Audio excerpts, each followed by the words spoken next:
James Twin for the untouchable true school sports. Let's go, baby. Bow! Be careful what you wish for because it can become a reality. Yeah. The untouchable True School Sports Empire. And y'all know the rest, man. Now listen. I wanted to comment about some things going on with the Saudi card. There's a couple of things that haven't spoken about since they've happened on this particular channel. So let's get to it. The first thing I will speak about is Shakur Stevenson and his new replacement opponent, which it's been announced that it's none other than Josh Padley. Yes, Josh Padley. A lot of people in boxing aren't familiar with Josh Padley. I was familiar with Josh Padley because luckily for me, I watch all the prelim fights on all these cards. I always watch the undercard fights on these cards because you never know who you're watching and you never know who and when they might get a big fight. So I think it was the Joshua Dubois card. Padley fought Mark Chamberlain on the prelims. And, you know, Mark Chamberlain, for those that don't know, he was a fighter that was a personal favorite of Turki Alalshikh. And he was propped up by Turki Alalshikh to no end because you got to understand, Turki Alalshikh, he's kind of new to boxing. You know, he don't really know no better about talent and things like that. So he's learning like we all are. I'm still learning, and he's definitely still learning about boxing. So, you know, he was very high on Mark Chamberlain. Joshua Padley went in there and absolutely positively exposed Mark Chamberlain, right? So Mark Chamberlain loses, Padley wins, and I think that win, him getting that win over Mark Chamberlain, who was highly regarded by Turkey, it was the main reason why he gets this call on short notice. And credit to him, man. You know, he gets this call on short notice less than a week before the fight, and he was willing to take it. So it's one thing to say, okay, well, we should get better opponents for Shakur, but how many, you know, fighters would step in on a week notice? So I give him his credit. Padley's had an interesting road to get here. You know, he has a job. He's an electrician, and I've seen a lot of people ragging on Josh Padley, saying that, oh, Shakur's fighting an electrician. But I don't knock that because the reality is, and this is what most boxing fans fail to realize is, you know, you have your Canelos, you have your Tanks, you have your Anthony Joshuas, these guys that just have all these millions of dollars. But most fighters, like, if you look at the whole pool of boxing, maybe like 95 to 98% of boxers have regular jobs. It's only that top 1 to 2% that are eating off the sport and the sport alone. So I don't knock him for it. Electricians get paid very well, so he's probably made some good money from being an electrician. He's going to be able to buy himself a house with this fight. So good for him, man. And he gets the opportunity of a lifetime to you know, beat Shakur Stevenson and become a champion and really, you know, take his career to the next level. So I think it's a great story. I feel like this is what boxing's about. Boxing's about, you know, today's nobodies becoming tomorrow's somebodies. So it's like, good for him. Bless him, and I wish him I wish nothing but the best.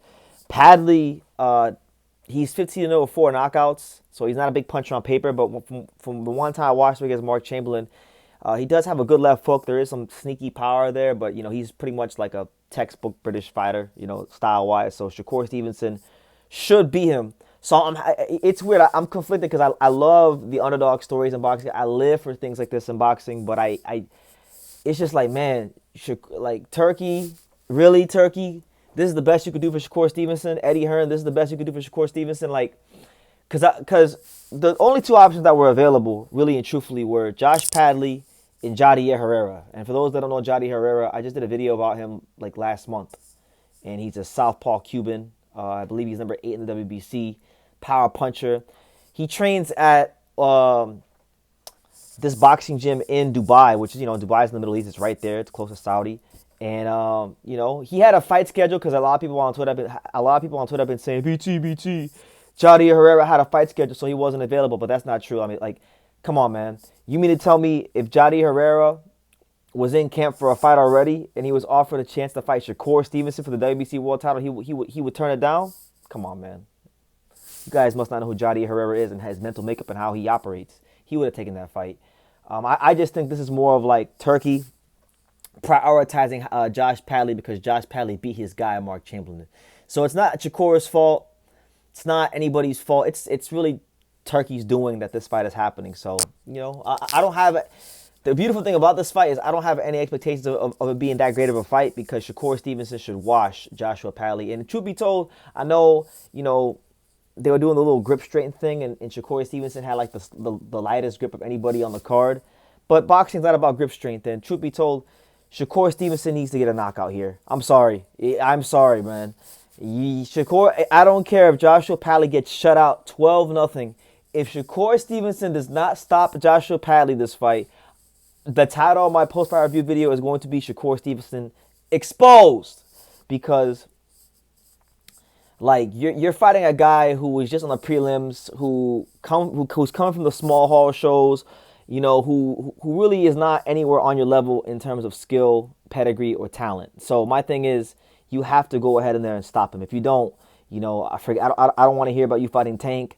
And truth be told, if you don't stop Joshua Padley, like, I'm not trying to be like the armchair critic, because I respect Shakur Stevenson, I respect these fighters, but it's just like, bro, for somebody who gets propped up to no end, you literally vacate the WBC title if you don't stop Joshua Padley, because that's how much of a mismatch this really is.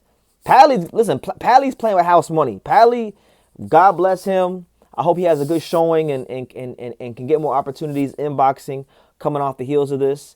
And God bless him for everything that he's accomplished in his career and his life, because to be a fighter in the UK, because a year ago he was fighting in the small hall shows, in the UK. He didn't have a big time promoter. He didn't have none of that backing, right? So for him to, in a year, to go from being from the small hall shows, no major promoter, to Wembley Stadium, to now fighting Shakur Stevenson for the world title, you gotta love that for a guy like him. But for someone like Shakur Stevenson, who's a pound for pound talent and a guy that people are looking at as someone that could beat a Gervonta Davis, you go 12 rounds with this guy, I don't want to hear anything about you fighting Gervonta Davis anymore. So I feel like it's not good for Shakur, because they put Shakur in a no-win situation. I think the Jadi Herrera fight would have been a better fight. Jadi Herrera is a fighter with higher pedigree. He's higher ranked. He's more dangerous. Would have been a cool fight. But, it's just like everyone keeps making excuses for Shakur Stevenson and, in a way, picking supremely inferior opposition. Not them, per se, but their teams. Their teams picking supremely inferior opposition for them on short notice. In a way with Yi Jun Kim. Now Shakur with Joshua Padley. But then but then you look at Joseph Parker. He's fighting Mark McCauley on short notice. You look at Ken Shiro. He's fighting, Anthony Olas-Kuwaga on short notice. So, I guess I don't want to blame the fighters, because I don't think it's the fighters. The teams of, like Shakur Stevenson and Naya, in a way, they just really, really care about these guys, which is why they select such inferior opposition for them when push comes to shove for later placements. But nonetheless, you guys let me know what you think. What do you guys think about Joshua Padley versus Shakur Stevenson? Leave your comments down below. Make sure you guys take the time to subscribe. And like I say in every single one of these videos, you can love me or you can hate me. But I'm just a kid from Dania. So until next time, take care. Thank you for watching another video on the untouchable True School Sports Empire. For more great boxing content just like this, make sure you guys click right over here. Keep watching my boy BT put on the best interviews out here.